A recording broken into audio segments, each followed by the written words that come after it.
So that's the copper fitting. It's been heated.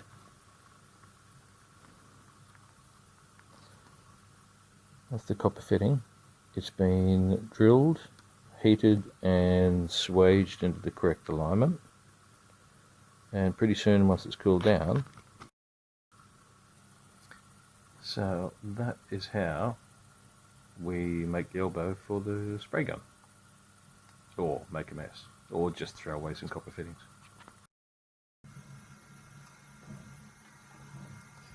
Okay, just going to solder this fitting too. It's a soft solder, it contains lead, it's terrible, terrible stuff. And that's why I'm using it to make a spray gun and not to do something for drinking water.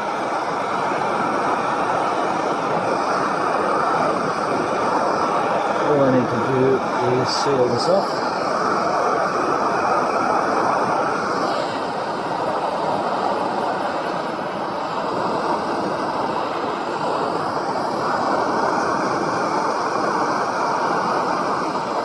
And that should do it. Little dab of solder, and once that cools, we'll have a connection.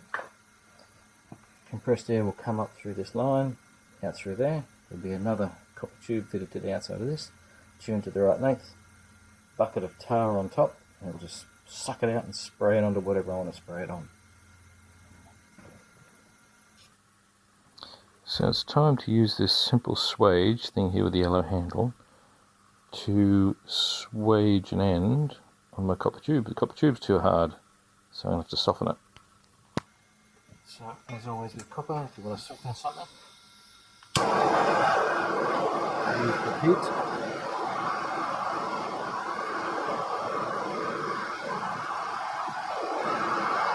We get it super hot as we can, and plunge it into cold water.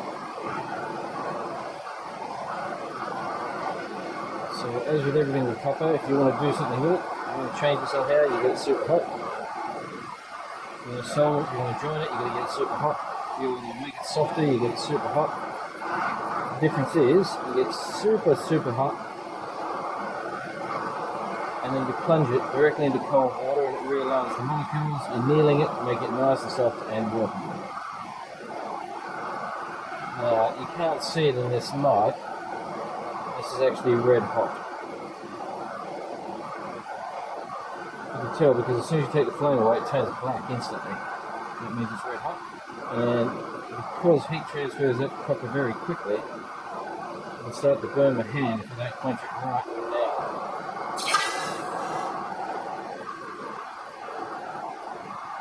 And the heat's still travelling. You see that's nice and clean now, where it was going black before. And I've got to do the other end as well.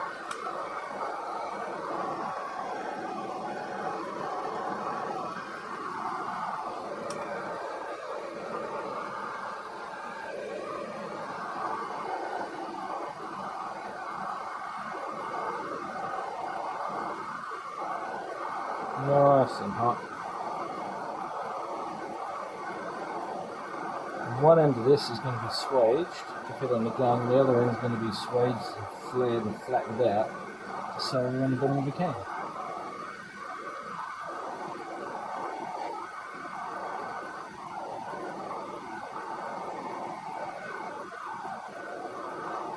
Almost there.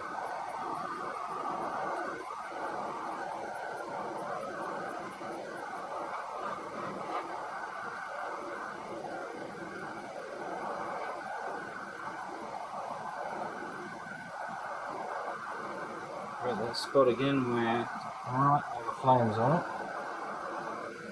As soon as I take the flame off, it oxidizes to a black. A little bit hotter, and we'll be right to go. And that's it.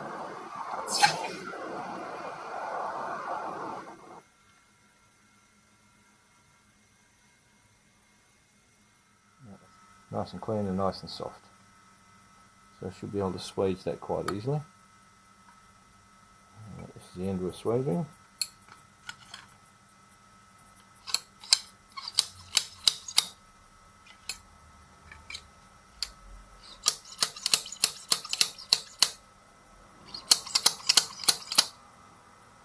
And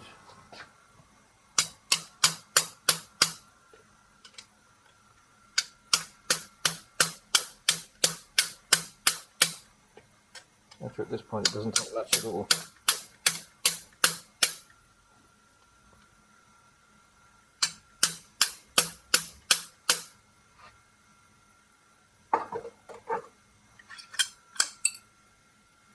There you go, it's a nice swaged out fitting, which means that made the end big enough to now squish over the end of another piece of copper tube.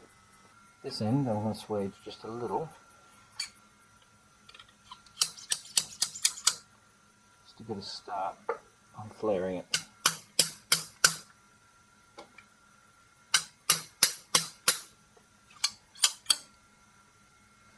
And that's that. And slightly flared end, it's going to be flared a lot bigger. Swaged end, just going to cut this one off.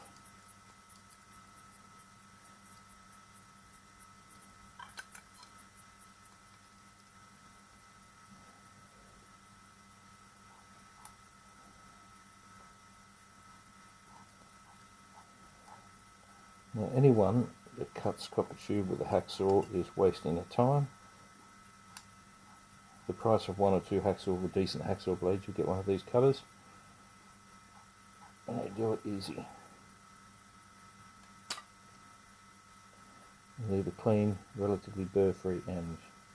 Now it would just be plain un-Australian to use anything but a 10 for this next part.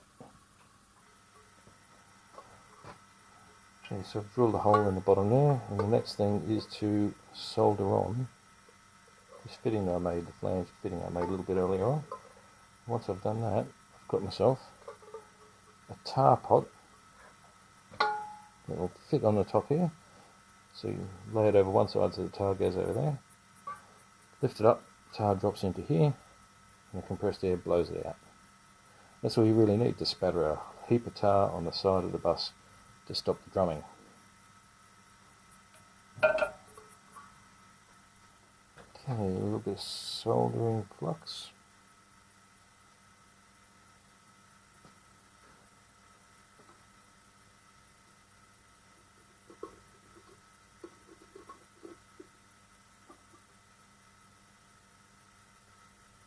Line that up nicely.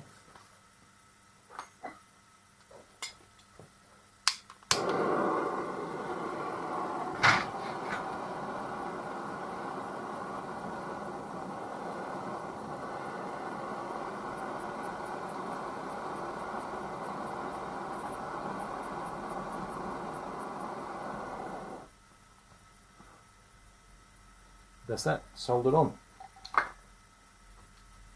One paint pot made. Well, tar pot.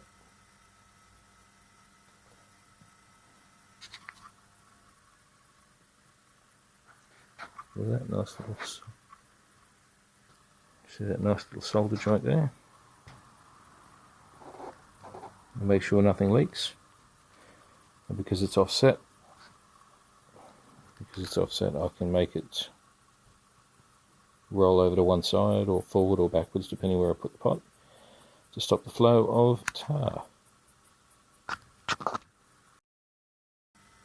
Now, one of the most important parts of the entire job is to take the lid of the tin,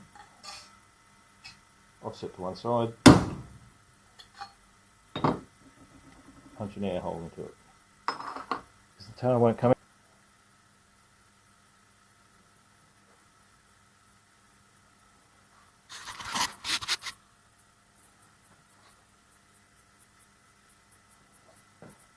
So here you've got it, pretty much the